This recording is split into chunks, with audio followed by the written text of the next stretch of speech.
155일차 고린도전서 8장. 이제 우상에게 바쳐진 제물에 대해 말하겠습니다. 우리에게는 저마다 지식이 있지만 지식은 사람을 교만하게 만듭니다.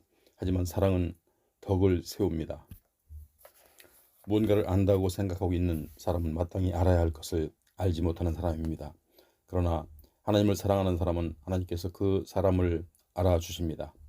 그러면 우상에게 바쳐진 음식을 먹는 문제에 대해 생각해 봅시다. 우리 모두가 잘 아시다시피 세상의 모든 우상들은 아무것도 아니고 참된 신은 오직 하나님 한 분뿐입니다. 비록 하늘과 땅에 여러 신들이 있다고 믿는 사람들도 있지만 우리에게는 오직 아버지 되시는 하나님 한 분만이 계실 뿐입니다. 그분께서 만물을 창조하셨고 우리는 오직 그분의 영광을 위해서 살아갑니다.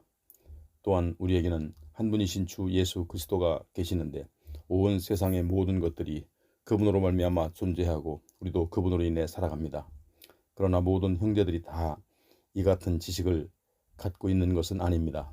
어떤 형제들은 예전에 우상을 숭배하던 습관에 젖어 있어서 그런 음식을 먹을 때는 그것이 정말로 우상에게 바쳐진 것인 줄 생각하고 그것을 먹을 때 양심에 걸려서 자기들이 더럽혀졌다고 생각합니다. 그러나 음식은 결코 우리를 하나님 앞에 내세워주지 못합니다. 우리가 어떤 음식을 먹지 않는다고 해서 해로울 것도 없고 먹는다고 해서 이로울 것도 없습니다. 이처럼 여러분은 어떤 음식이든 가리지 않고 먹을 자유가 있지만 행여 믿음이 약하여 여러분의 그런 자유를 충분히 누릴 수 없는 형제에게는 걸림돌로 작용할 수도 있으니 삼가 조심해야 합니다.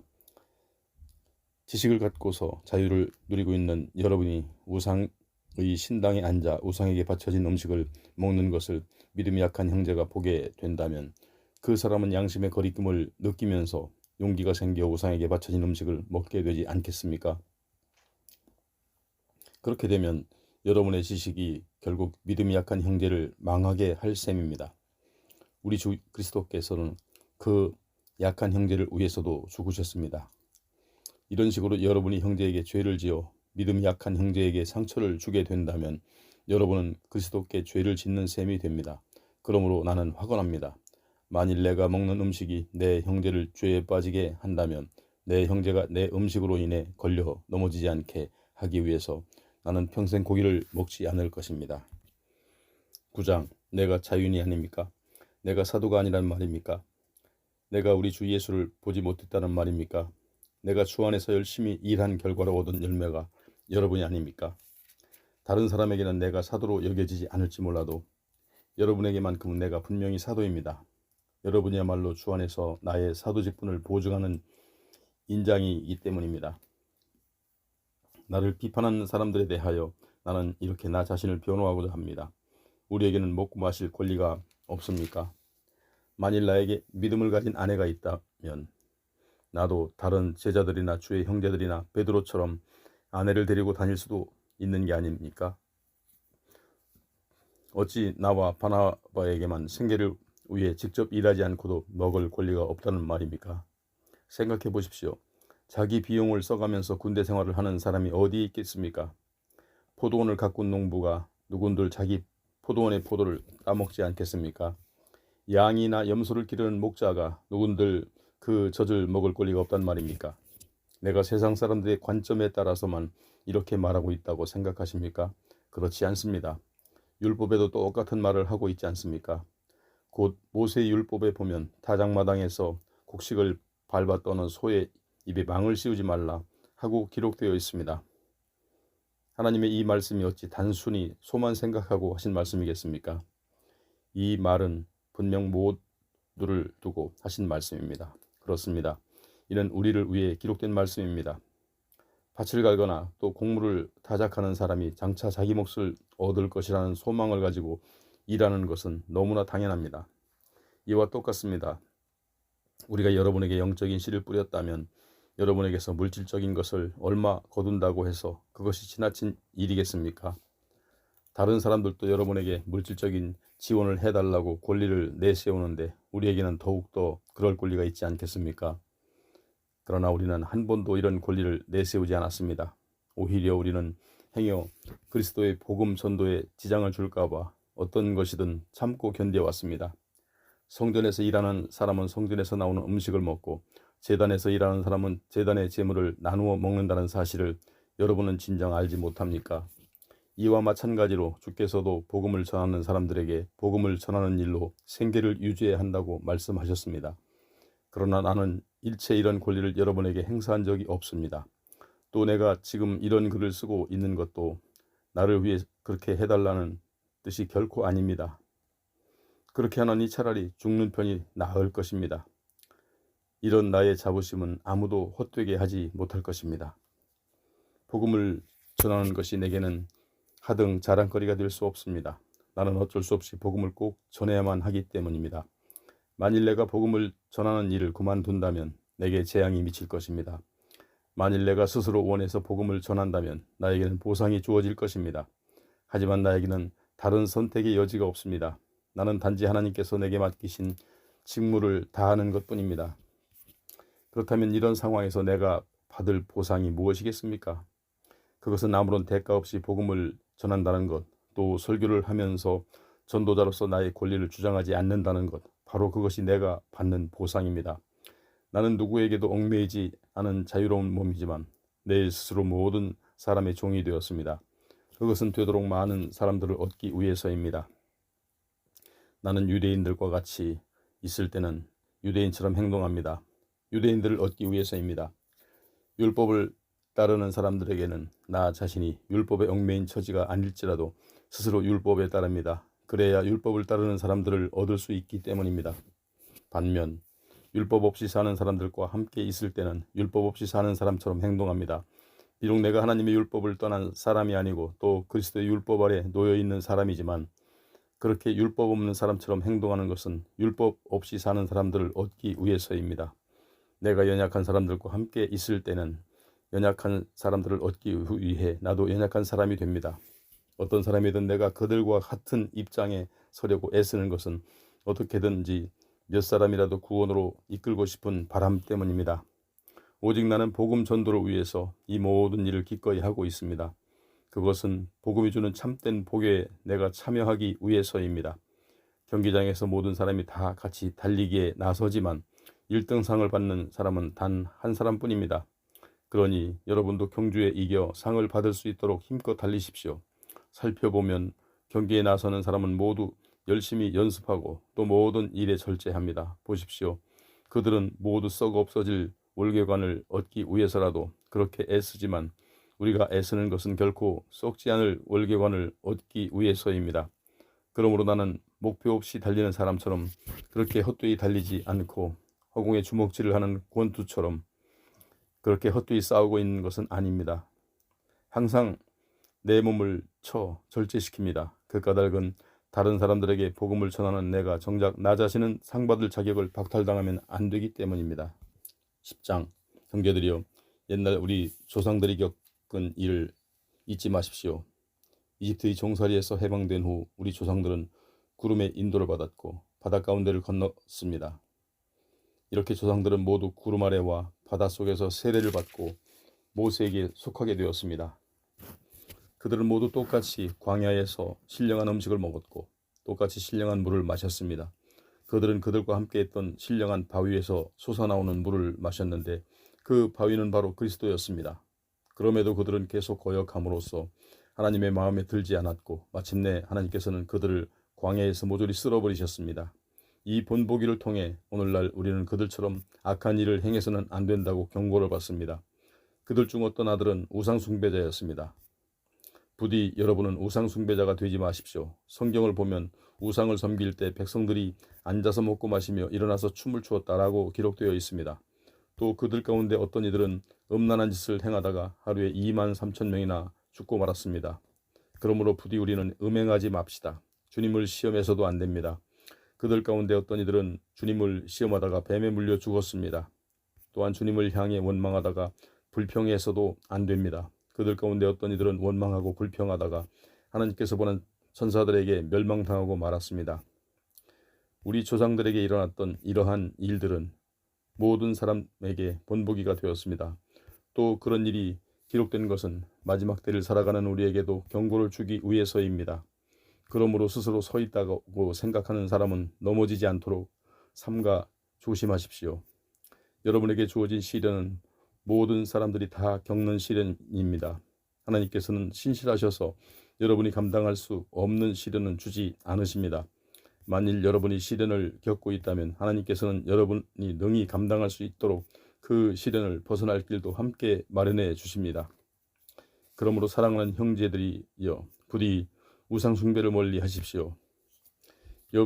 여러분은 지각 있는 분들이니 여러분 스스로 내가 하는 말을 잘 분별하도록 하십시오. 그리고 감사 기도를 드리면서 마시는 축복의 잔은 그리스도의 피를 함께 나누어 마시는 것이 아닙니까? 또한 빵을 떼어 나누어 먹는 것은 그리스도의 몸을 함께 나누어 먹는 것은 아닙니까?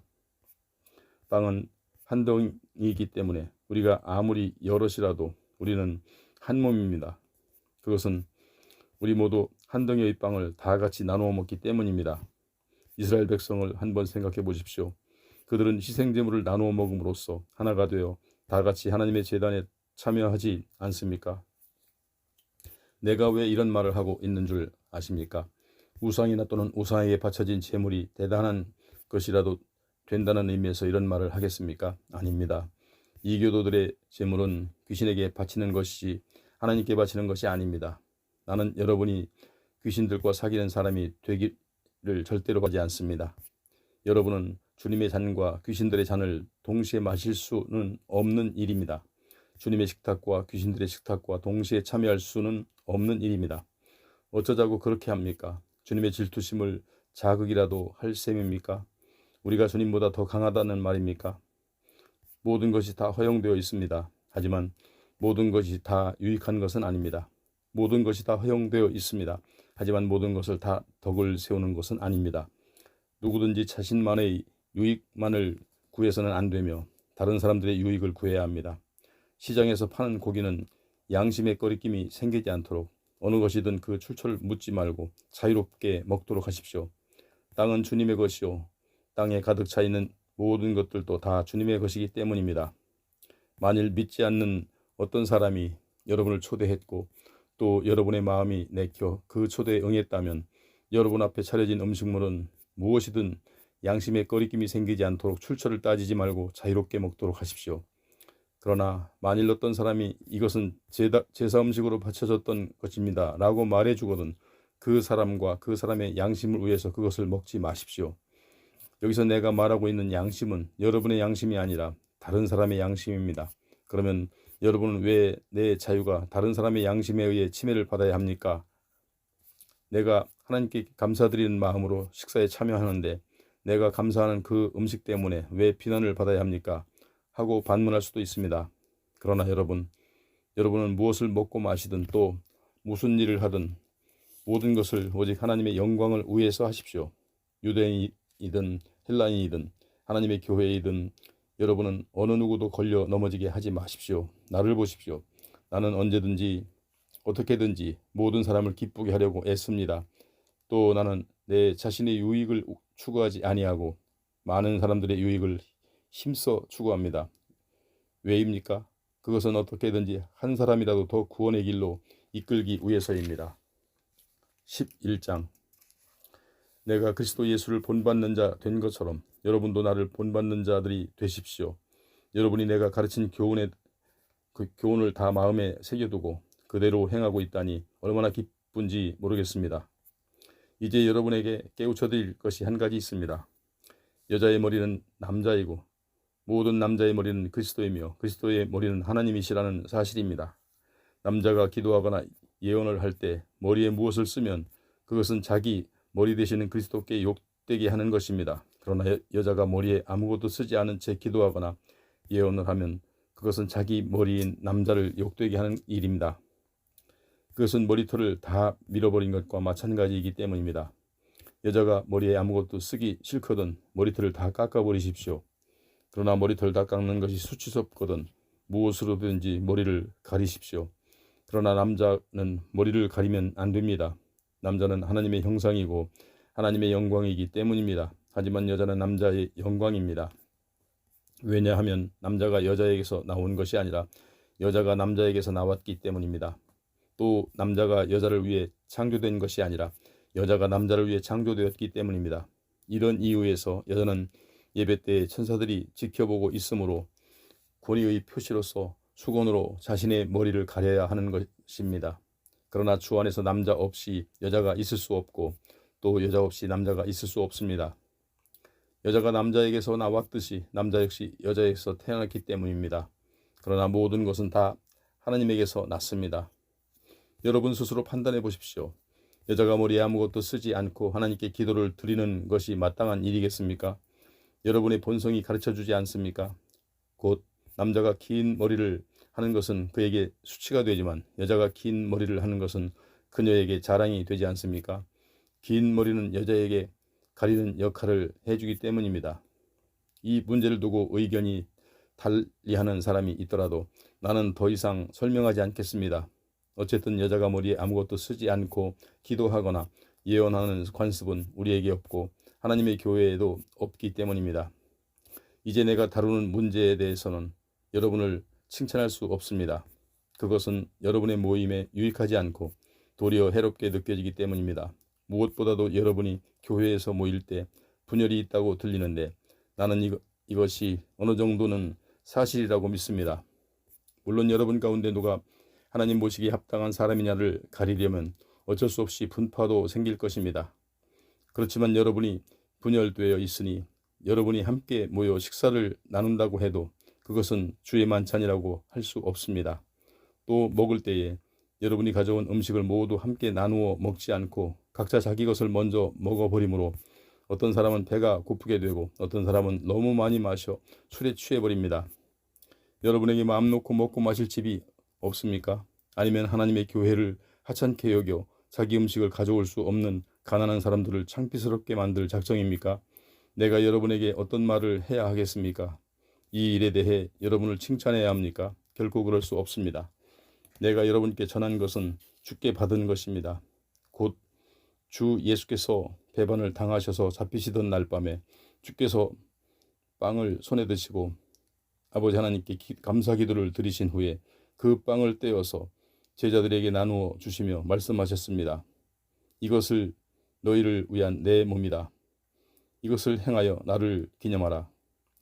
또 식사 후에 포도주 잔을 손에 들고 감사 기도를 드리신 다음 제자들에게 말씀하셨습니다. 이 잔은 내 피로 세우는 내 새 언약이다. 너희는 이것을 행하여 마실 때마다 나를 기념하여라.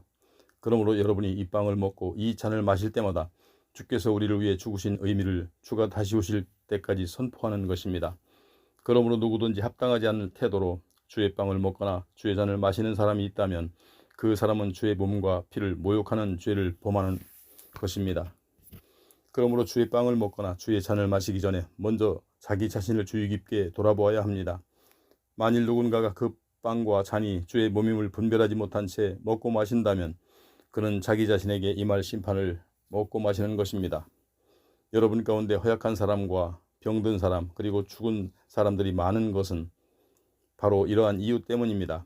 그러나 우리가 스스로를 주의 깊게 살펴 분별력을 가진다면 우리는 심판을 받지 않을 것입니다.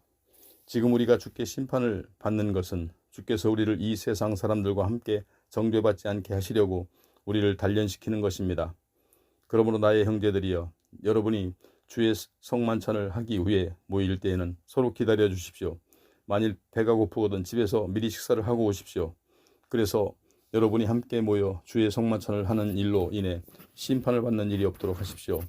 그 밖의 모든 문제들은 내가 직접 가서 알려드리겠습니다. 12장 형제들이여, 나는 여러분이 성령의 신령한 은사에 대해서 모르는 것을 원치 않습니다. 아시다시피 여러분은 신자가 되기 전 곧 이방 사람으로 있었을 때는 말 못하는 우상에게 이리저리 끌려다녔습니다. 그러므로 나는 여러분에게 이 사실을 알려드립니다. 하나님의 영 곧 성령으로 말하는 사람은 누구도 예수를 저주하지 않습니다. 또 성령으로 말미암지 않고는 누구도 예수님은 주시다 라고 말할 수 없습니다. 은사는 여러 종류가 있지만 모두 동일한 성령에게서 비롯된 것입니다. 하나님을 섬기는 직분은 다양하지만 모두 동일한 주님을 모시는 일입니다. 다양한 종류의 사역이 있지만 사람들을 통해 그 모든 사역을 이루시는 분은 동일한 하나님이십니다. 각 사람에게 나타나는 성령의 은사들은 모두 공동의 유익을 위해서는 주어지는 것입니다. 어떤 사람에게는 성령을 통해 지혜의 말씀이 주어지고 어떤 사람에게는 동일한 성령을 통해 지식의 말씀이 주어집니다. 또 어떤 사람에게는 동일한 성령에 의해 믿음의 은사가 주어지고 어떤 사람에게는 병 고치는 은사가 주어집니다. 또 어떤 사람에게는 기적을 행하는 은사가, 어떤 사람에게는 예언을 베푸는 은사가, 어떤 사람에게는 영을 분별하는 은사가 각각 주어집니다. 그리고 어떤 사람에게는 여러 가지 방언을 할 수 있는 은사가 주어지고 어떤 사람에게는 그런 방언을 해석하는 은사가 주어집니다. 이 모든 은사들은 한 분이신 동일한 성령에게서 비롯되는 일입니다. 진실로 성령께서는 자신이 원하시는 대로 각 사람에게 적합한 은사를 나누어 주십니다. 몸은 하나이지만 여러 지체로 이루어져 있습니다. 또 여러 지체로 이루어져 있지만 한 몸을 이룹니다. 그리스도의 몸도 이와 마찬가지입니다. 유대인이든 헬라인이든 종이든 자유인이든 우리는 모든 한 성령으로 세례를 받아 한 몸을 이루었고 그래서 모두가 한 성령을 마시게 되었습니다. 몸은 하나의 지체로 이루어진 것이 아니라 많은 지체로 이루어져 있습니다. 만일 발이 나는 손이 아니므로 몸에게 속하지 않았다 하고 말한다고 해서 발이 몸의 지체가 아닐 수 있습니까? 또 귀가 나는 눈이 아니므로 몸에게 속하지 않았다 하고 말한다고 해서 귀가 몸의 지체가 아닐 수 있습니까? 만일 온몸이 다 눈이라고 생각해 보십시오. 그러면 어떻게 들을 수 있겠습니까? 또 만일 온몸이 귀로만 되어 있다면 어떻게 냄새를 맡을 수 있겠습니까? 그러나 하나님께서는 자신이 원하시는 대로 우리 몸에 여러 지체를 마련하시고 서로 유기적으로 연결되어 하나가 되게 해 주셨습니다. 만일 몸이 한 지체로만 되어 있다면 어떻게 그것을 몸이라고 할 수 있겠습니까? 그래서 몸에는 여러 지체들이 있고 또 그것들이 하나의 몸을 이룹니다. 그러므로 눈이 손더러 너는 쓸모없어 라고 말할 수 없습니다. 또 머리가 발더러 너는 필요 없어 라고 말할 수도 없습니다. 이뿐만 아니라 연약해 보이는 지체가 사실은 가장 없어서는 안 될 소중한 부분입니다. 생각해 보십시오. 우리는 하찮게 여기는 지체를 더 소중히 여기고 남에게 보이기 흉한 지체를 더욱 조심스럽게 보호합니다.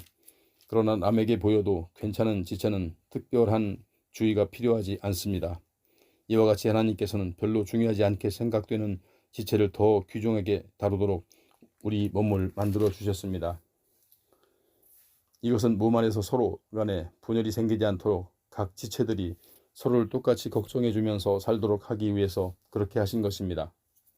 그렇기에 한 지체가 고통을 당하면 모든 지체들이 함께 고통을 당합니다. 반대로 한 지체가 영광을 받으면 모든 지체가 함께 기뻐합니다. 여러분은 그리스도의 몸입니다. 또한 여러분 각자는 그분 몸의 지체입니다. 하나님께서는 그리스도의 몸 된 교회 안에 여러 직분을 두셨는데 그 첫째는 사도들입니다. 둘째는 예언자들이요, 셋째는 교사들이요, 다음은 기적을 행하는 사람들입니다. 그 다음이 병 고치는 은사를 받은 사람이요, 남을 돕는 사람들이요, 관리 및 행정을 맡은 사람들이요, 또한 여러 가지 방언을 말하는 사람들입니다. 그러니 여러분 모두가 다 사도이겠습니까? 모두가 다 예언자이겠습니까? 모두가 다 교사이겠습니까? 모두가 다 기적을 행하는 사람이겠습니까? 모두가 다 병 고치는 은사를 받은 사람이겠습니까? 모두가 다 방언을 말하는 사람이겠습니까? 모두가 다 방언을 해석하는 은사를 받은 사람이겠습니까? 그렇지 않습니다. 여러분은 각자 다른 은사를 받았습니다. 그러나 여러분은 더 큰 은사를 받을 수 있도록 열심히 구하십시오. 이제 내가 이러한 은사들보다 더 나은 것을 여러분에게 알려드리겠습니다. 13장 내가 사람의 모든 방언과 전사들이 언어로 말을 한다고 할지라도 내게 사랑이 없으면 나는 단지 울리는 징이나 요란한 꽹과리에 지나지 않습니다. 내가 예언의 은사를 받아서 모든 비밀들과 모든 지식들을 다 통달할지라도 또 산을 능히 옮길 만한 큰 믿음을 지녔다고 할지라도 내게 사랑이 없다면 나는 아무것도 아닙니다.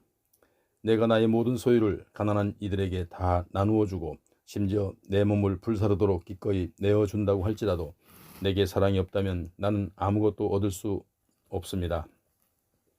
그러면 사랑은 무엇입니까? 사랑은 오래 참고 친절합니다. 사랑은 시기하지 않고 뽐내지 않으며 교만하지 않습니다. 사랑은 무례하게 굴지 않고 자기의 이익을 추구하지 않으며 성내지 않고 마음속에 원한을 품지 않습니다. 사랑은 불의를 기뻐하지 않으며 진리와 함께 기뻐합니다. 사랑은 모든 것을 덮어주고 변함없이 항상 믿어주며 언제 어디서나 소망을 품고 모든 것을 견딥니다. 사랑은 결코 없어지지 않습니다. 하지만 예언도 사라지고 방언도 그치고 지식도 없어집니다. 지금 우리는 부분적으로 알고 또 부분적으로 예언합니다. 그러나 모든 것이 온전해질 때가 오면 부분적이고 불안정한 것들은 다 사라질 것입니다. 내가 어렸을 적에는 말하는 것이나 생각하는 것이나 판단하는 것이 모두 어린아이와 같이 어렸지만 어른이 돼서는 어렸을 때의 것들을 다 버렸습니다.